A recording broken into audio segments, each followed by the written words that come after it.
Welcome back. You're now tuned into the other side of sports. I'm your host, Laws in the building, rocking out. You know, Aaron in the building with me. Uh, uh, we gonna talk today. We got some stuff we need to speak about. Um, and got my man Aaron in here rocking with me. Uh, we gonna get into our question of the day, which is not really a question. It's more so of an observation. And I just want to be clear, because it it's one of them situations like what did they say? You're damned if you do, you're damned if you don't. Like you between a rock and a hard spot. Like if you try to address it for the benefit of our sisters, it just backfires. Like nobody really wants the truth, right? Um, and but we gotta stand up for truth, dog. Somebody gotta do it. And it just happened to fall in our lap, right? So I saw this post and then I had to watch the video. So I'm gonna play the video first and then I'm gonna read the post and then we're gonna talk about it. Here go the video. Society done created an environment to where women don't have to be accountable. Like women literally get to live in fantasy land, and if anybody speaks against that, then they're a misogynist. There's no self-work that has to be done. No, there's a man out there that's going to take you for who you are. You don't have to change anything. You can just show up, and this man is going to be everything that you need him to be. But then these women get out here in reality and start moving like that, and they treat them like options. Yep. And then they're like, well, damn, this is ridiculous. All men ain't nothing. No. You need to look in that mirror and do some self-work. Your ass is not perfect. I said something a while back. Women all the time say, hey, I'm not perfect. I'm not perfect. But what have you ever heard a woman admit to doing wrong? It ain't too often. So if they can answer that question for me, then we can further this conversation. Absolutely. But again, women have unrealistic expectations, and anybody that calls them on that is a villain. Yeah. That's bad. How we ever going to get on the same page if y'all refuse to be accountable? That's step one. So I'm conflicted because I don't know if I should go to the post next and just give everybody the whole context, or should I respond to that little tidbit right there? What do you think, Aaron?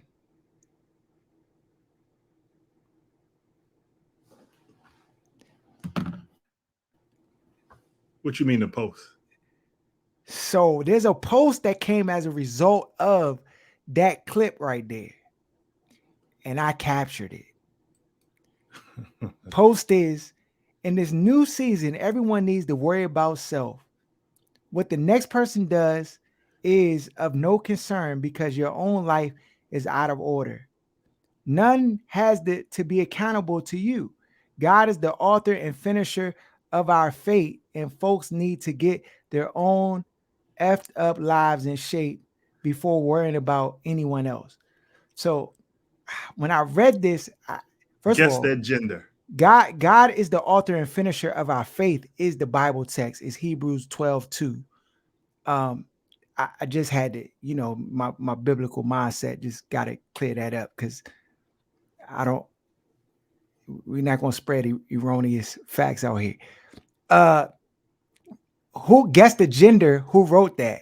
That's what you said, Aaron. Guess the gender. Do we even have to ask? Is that like a waste of time? Okay, so the response to that was totally agree with you. So sick of the fake concern about women you don't know. Honestly, when a man talks about a woman, he does not know making bad choices and being delusional about what she wants out of her life. That makes me think that he's mad because she has disqualified him. Otherwise, why would a random stranger care about me being delusional in my life? Because they're so selfish, they can't fathom anybody worrying about something that does not benefit themselves. Because as a gender, they are selfish.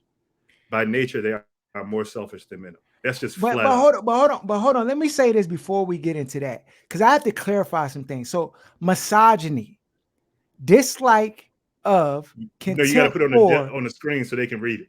Or you can't read it. You can't read it for her. You got to put the definition on the screen. You know, they're gonna Why say do you I? made it up. They Oh, gotta see the Webster beside it. hold on, Aaron. What you? Okay, here we go.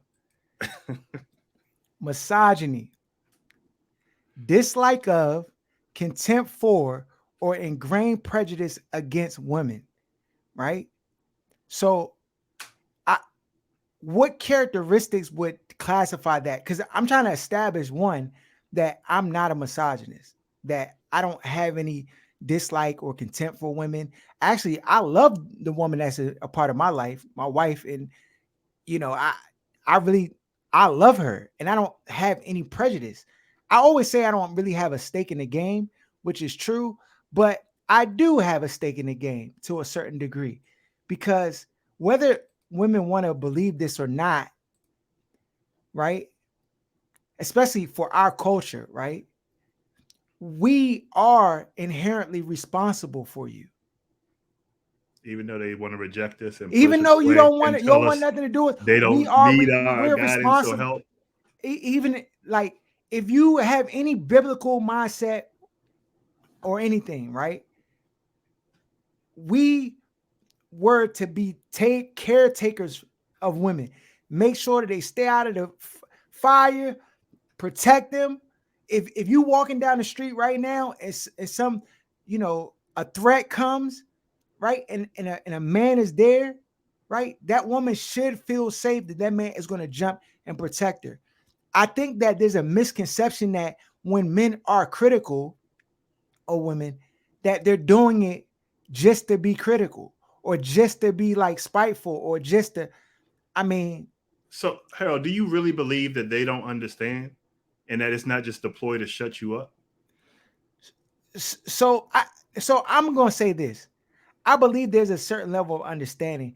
I just believe that, it it's it's hard to look at something when you're standing like naturally as human beings, our minds will try to like flip something to fit our narrative by default, right? It's very difficult for people to be objective, men and women, just in general, right? It's just difficult for people to be absolutely objective, right? So, and I'll just give you an example. So the other day we were looking at like Airbnbs, and when they were looking at Airbnbs, um, this person was like, this is Airbnb, it's too good to be true. Kept saying it's too good to be true.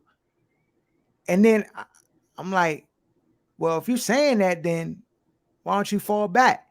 They end up going forward anyway. And it's like they're looking at the pictures of the Airbnb and everything, like, oh no, look at these pictures. This is good because the pictures look nice. But like it was something that wasn't sitting right, and opposed to like they basically like help everything to frame around it. Like, oh, this is a good deal. Like, even though they knew right away it was something fishy about it. So I'm just saying people can kind of bend the narrative to fit the outcome that they want, right? And so I think when you talk in this situation, especially like men and women relations, right? I think that that's happening more often than not. I mean, you see that it's a and again, like, I mean, one of the posts after that basically said like it had like a picture of a dead horse and they were like beating a dead horse, like almost like, okay, we heard this already, like we know women are delusional, blah blah blah, this and that. Like, how much do you have to keep saying it? But it's like, if nothing changes, if there's not a shift, are men supposed to just drop it? I mean, I mean, ultimately, right? Even after that, there was another statement in there that was like, "Well, men have problems too, and men have this, and that," and that's true, We've been hearing definitely about true. men issues since the beginning of time. Definitely in the single mom era. Yeah, All we've been hearing about is men's shortcomings, where they need to improve, why people aren't getting the outcomes they need to get, what they need to do. But if we didn't hear about misogyny then, it wasn't you hate men. I mean, we see the double standard, and it plays out in our society in many ways. Like, y- everybody fry LeBron James for his hairline being receding, and everybody laugh and jokes, and then Jada, alopecia, they one word is said, and people know that she's toxic, and they still are like defending it. I, They'll I blindly just defend anything female. Anything female, they will blindly defend it.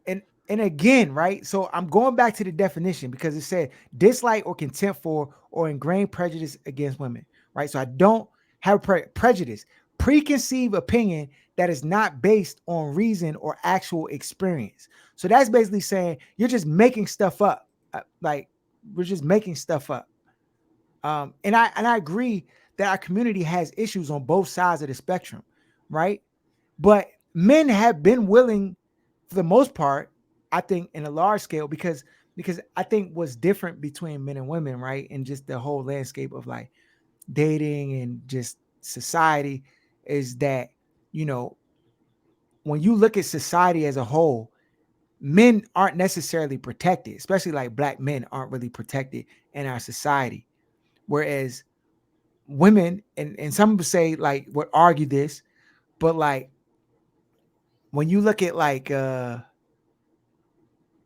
just society as a Homelessness, abusive homelessness, shelters, um, homelessness, that's a uh, big one because you see much more homeless men than you do women.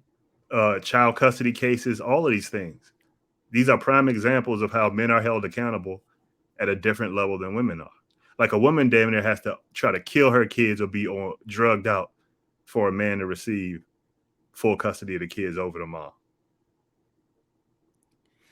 What can we do, Aaron? What are the solutions? Because when you start talking about these real issues, or you like highlight it, it's like, oh, you're being misogynist. Oh, you're being negative. All this negative talk doesn't do anything, right? And it's like if I take that attitude in anywhere other space of my life, let's say I go to work, and I perform poorly on a project, and they say, we need to talk to you about how you perform in this project. And I just deflect, and be like, man, I don't know what y'all talking about. Like, man, that dude, he ain't do his project right. He ain't do, like, why y'all coming at me? Like, I ain't do my project. Like, the first piece of it is acknowledgement that, like, I didn't do it right, right? And saying, okay, what can we do? Right? It's a certain level of humility that has to be exhibited in order to kind of progress to the next stage.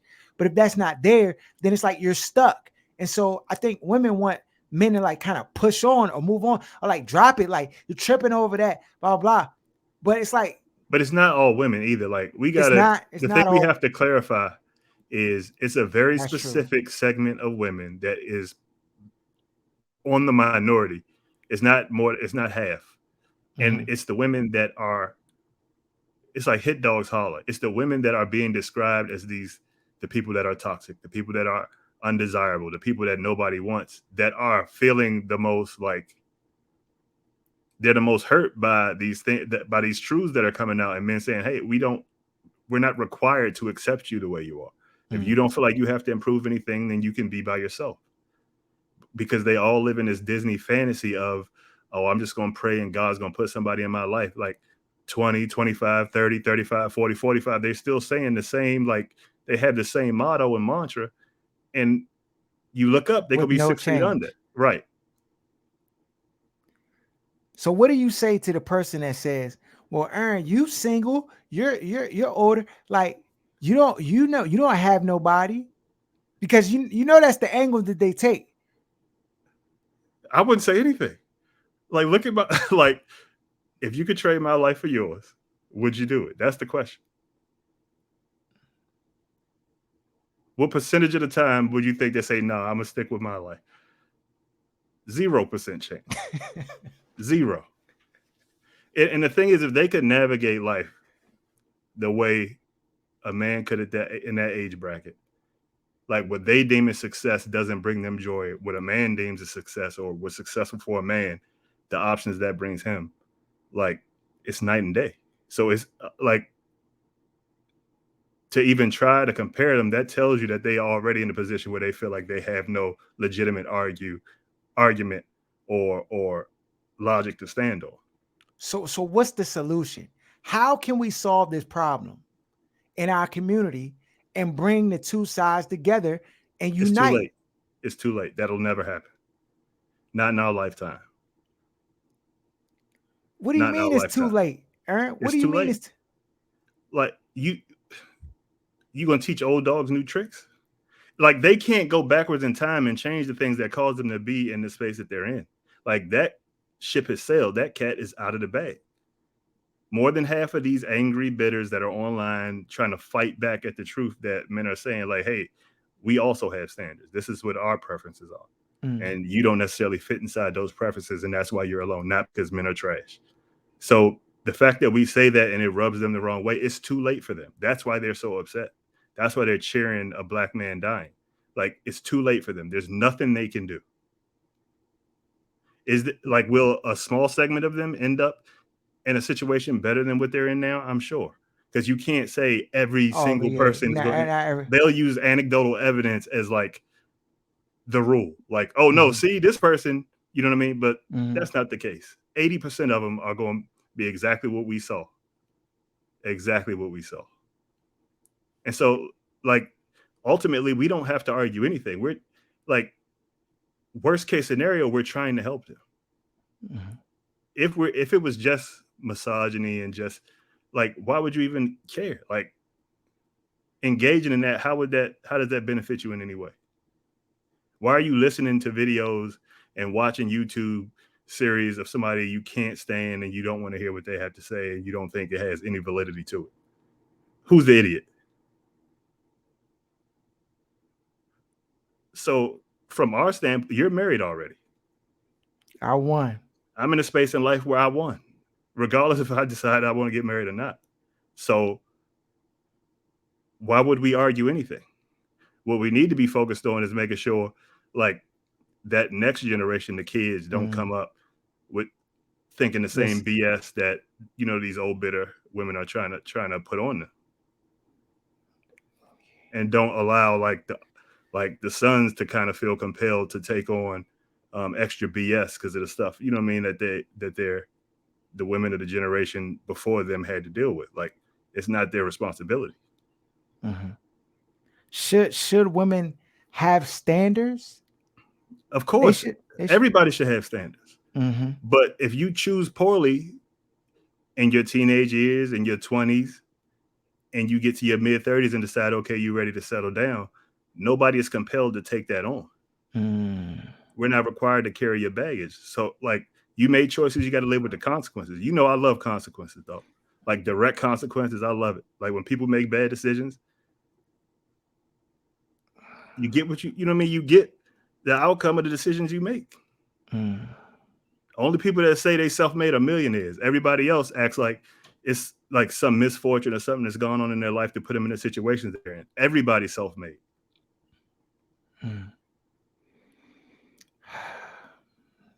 Oh, I just I don't know where the whole I don't have the answers though. I just know people that know me personally are like they're like, oh, you subscribe to like I'm like the truth? Yes, I do subscribe to the truth. Honesty? Yes, I do. I know that, you know, for every situation, I could have some blind spots or I could be ignorant to it because I made fairly good choices, right? But and I've been protected from certain things that lead to bad choices. So when people are in traumatic households and different things of that nature, they're in abusive situations, you know, trauma begets trauma. It just leads to additional trauma, and it also darkens people's ability to like make good decisions and have an awareness of themselves and the people around them. So like, it's just difficult. But we If see it. if the thing is like it's no different than an addiction, drugs, alcohol, any situation, somebody being in poverty as an adult, any situation you're in, if you're going to keep making the same decisions and be stubborn and be more concerned with validating the decisions you've already made or looking right, and not doing something different, then you're going to remain in the same circumstances. So if these people if they're not miserable enough, you know what I mean, to do something different, or don't feel like they need any type of companionship, or they want to do things on their own or live out the life they want, they have the right to do that. They do. And so, but that's also, we have the right to say something about it. Like, if you don't like it, don't listen to it. I listen. If you're a woman, you listen to the show, you want to chime in to the conversation and add your 2 cents, or please, I'll welcome it. We can have the conversation and dialogue, because I think that, that's needed to help our community. Again, I want to see my sisters, my brothers together. Like, we need families. Families are important. So whatever we can do to try to make that happen and clarify some things, they don't want let's your help, girl. let's do it. They don't want your help. I mean, okay, all right. Maybe there's somebody out there, dog. But just the thing, like, the women who are like married and who even, let's say, would subscribe to the same line of thinking we do, which would be more than half of women. They don't want to be bothered with this. The women that we talking about, the toxic ones, dog, like, they don't care. Like, if they talk about all this women empowerment and, like, people hate women, if a woman was to say something that agreed with us, they would start attacking her immediately. So it's almost like doesn't benefit even the women who logically would kind of side on the side that we're on, to even have these conversations with them or try to help. They don't want to be constructively criticized by anyone. It's not just us. They don't want anybody telling them anything ever. Yeah, but well, I mean, that's the thing. It's like the adage where it's like, don't try to pull the plank out of somebody else's eye till you pull the plank out of your eye. And so I think a lot of women feel like there's a plank in men's eyes, and so how dare you try to pluck the one out of my eye? But the thing is that from the perspective of men, women been trying to grab that plank out of our eye our entire lives, and we just like, hey, let me help you with your jump, and then they like, get your hand away from my face, and try to tee off on you. And you're like, hold on, you had your hand, 2 hands on the plank on my jump, trying to get it out, but I try to like just. I mean, it's wild. It's a wild game, dog. But yeah, if you want to come on the show, ladies, feel free, join us. We can have a conversation and talk. You gotta about show your it. face, though. See, go ahead. All right, order some sports, dog. You heard Pat Beverly, dog, talking greasy.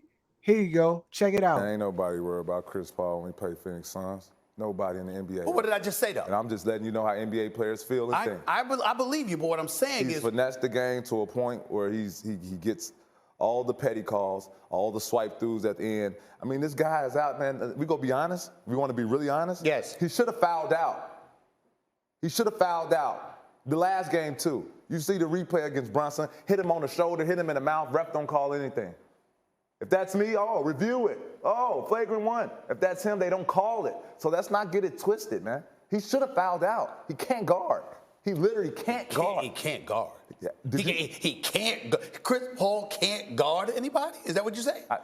Did you see that? No, he can't. Everyone knows that. Excuse me. No. I don't know that. I haven't heard anybody tell me that. Because you haven't suited up. You know, guys don't like to tell you all the truth. You know that. Because they scared. They scared what you gonna take with it. No, he's right about that. They will lie. He's honest. They will lie. That is true. He's not lying about that. CP can't guard nobody, man. Everybody in the NBA know that. Everybody know that. Can't guard anybody. What we call them? Cone. You know what you do with cones? Like when in the summertime, you got a cone. You make a move. What does the cone do? Stay still. Exactly. Yeah. He's a cone. Stop playing, man. Everybody knows that. Everyone knows that. It's just y'all don't want to accept it because. No, I don't accept that. No. I'm saying again, if you're taller than them, you can shoot over him. Obviously, that's an issue. But give him the Ben Simmons slander. Give him the PG 13 slander. Give him the slander that you give everybody. Come on, Steve. Pat Bev, you a bum. How you talking, dog? You a bum. You a bum. Son, you a bum. Pat, come on, dog. I know what you're gonna say about me, dog. You ain't even in the league. You don't know what kind of work I had to put in. I did this, went overseas. I did, dog. I don't care about your accolades, dog. When I look at you and your crop, your group, get the camera right. When I look at you in relationship to the people you play with, you're a bum. You're a bum, Pat. So I just don't. What are you talking about, Chris Paul? For? Why is he doing this, Aaron? One, because it's true. The second part is he's trying to set up his career after his career. Like, this is going to be the most notoriety he gets, including his entire NBA career. It's going to be the most spins he get on Sports Center and all this other stuff. So he's trying to set up to be, I don't know, like the Black Skip Bayless, but like one of these sensationalizers who, because that seems to be what gets people propped up now in the sports industry. He's setting up his career after his career. That's all that is. Matt Barnes ain't like it. Matt Barnes got on there and was like, dog, you disrespecting a legend. When his career over, he going to the Hall of Fame. You going to be over here with me. You ain't. Matt Barnes is a better player than, let's start there, than Pat Beverly. He is. That's first. This is the part that bothers me, dog, because we always talk about the truth. Yes, Pat Beverly's a bum as far as NBA goes. Bama can't shoot a lick, right? But he didn't say anything that wasn't true. I think the issue that people are having with him is players look at being a player as a fraternity. Like, it's supposed to be stuff that goes on in conversations that go on behind the scenes that the rest of the media don't make it to the public. And they also understand the marketing. It's certain guys that are just the face of the league. They got to do more, and the league requires more of them than some of the other guys that just end up being in the league, taking checks, and then end up out. You know what I mean? Like, certain guys don't get the benefit of the doubt. It reminds me of when KD and Russ was in.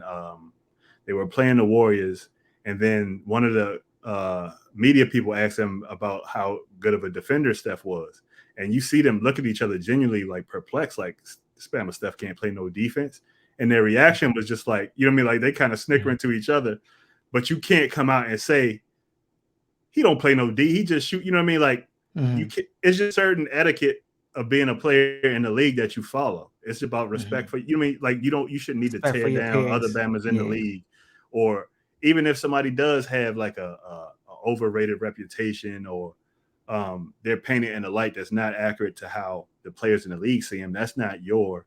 You don't go find a platform to be able to basically crumble whatever perception somebody else has of that player. It's super weird.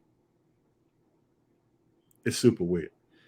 Yeah, Pat, this is not a good look, dog. I mean, this is a grass for straws, dog. I don't know what I'm gonna do after this career is over, and I'm trying to be on TV. They're gonna call him back. He might be back next week. He accomplished whatever he was trying to do. Yeah, he did. Dog, Phil Jackson talk about he want to get rid of LeBron and keep Russell Westbrook. He using hard drugs, dog. Once they hit a certain age, you know my philosophy.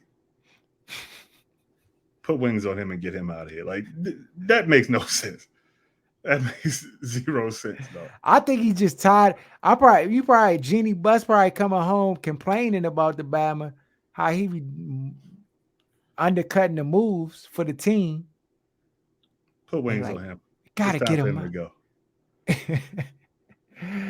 Phil had them years, dog.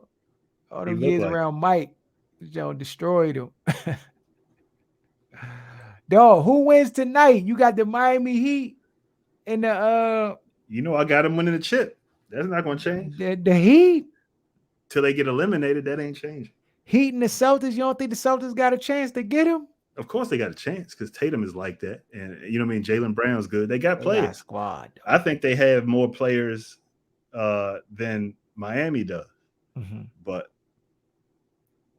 so they got a chance, but I'm going with Miami. NBA lotteries tonight. Wizards getting that number the one. Wizards getting number one. 3% chance. That's what they got right now. Yeah. 3% chance. It's not higher than that. These Bama's No, they didn't go to the picking 10. playoffs. They was They're picking 10. Because you know that they wanted to run off that winning streak. You know they never could just be bad and get a top pick. Dog, this is a draft. You need to be top 3.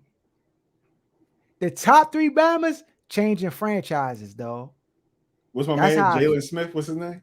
Jaden Ivey. Nah, Smith. The 6'10 shooter from You talking about Jabari Smith. Jabari Smith, yeah. Jabari. Jaden Ivey, Banchero. Them 3 Bama's have changed franchises. What about the white boy that they talking about? The 7-foot Bama from Chet Holmgren? Chet, yeah. So he's not going number 1 no more? Go check the top 10 OSS draft prospects, dog. You gonna see he not in there? He on there, dog, by default, because the Bama's 7 foot, and you don't run across 7-footers like that can do what he can do, but he ain't no top 3. So, I mean, I really ain't want to put him in the draft at all, dog, honestly, but you know, I'm trying to at least stay halfway respected in this business, dog, because everybody and their mother have him going number 1. But when they see this Batman Sean Bradley, then we're gonna be like, everybody, all the draft boards and stuff gonna be disappeared by then. So you ain't gonna be able to find it. They gonna be like, dog, didn't they say he was the number 1 overall pick? We're gonna be looking back at the Batman like Jan Vesely for the Wizards. So yeah, my 3 cookers is Jaden, Jabari, and Banchero. So I like Mathurin too. He's tough too.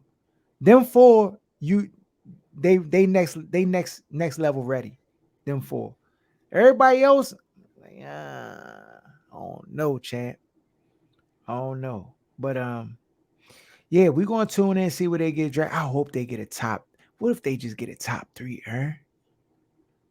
It'll never happen. But DC is a big market, dog. The league ain't got Stearns orders in play for us, dog. They ain't had them the last 20 years. Can we get the Stearns orders to help us, dog? Somebody call for Stearns orders, young. They need to move that pick and get a player. KD, it's time to relocate, dog. They do. I think they 1 player away. They are. I can't say winning the championship necessarily, but from being in that bracket, like the teams that's left, they 1 player away. Yeah, man. We gonna see, bro. We gonna see. We gonna tune in. We got the schedule. Is the Washington Commanders schedule came out. We're gonna do a show strictly for the schedule. So we're gonna go through all the games, all the teams they play, and we're gonna give you the breakdown on their win-loss record. I know we did it a couple weeks ago, but this is the official one. Shout out to Where's Buffy podcast. Shout out to Lance J Radio. Shout out to Sports Talk Tasha. Shout out to Jenna Garcia. Shout out to my man Wes, Will, my man Omar. Everybody who follow the show, please subscribe to the channel, share the content. Find us somebody who want to get on here and really have a dialogue and a conversation. You know, like we open. And maybe they could share how do they want Black men to protect them? Like, how do they want, if they just want us to just shut up and not say nothing, right? We can do that too. Can we? Yes, we can. I could. No, my wife be like, babe, I don't want to hear it. Like, I'll be like, okay. Your wife. Yeah, I won't say nothing, dog. You said the magic word. Your wife. I mean, I'm just saying, dog. I'll do whatever they want me. They can come on here, air their grievances. I will listen intently. Oh yeah, there's nothing wrong with listening. But hear them out. I'm trying to bring us together. I just want to be clear. Like, it feel like, you know, it's like they trying to push me out in the open. I'm like, no, we're trying to get it together. We're trying to mend the fences. No. You don't know anybody we could bring on? I mean, any anti-KS folks that you know what I mean? Bring them on. Bring them on, dog. If you want to come on the show, we can have a conversation. Please, please, please find them. In the meantime, subscribe to the channel. Follow us on at OSS980 on IG. And we out.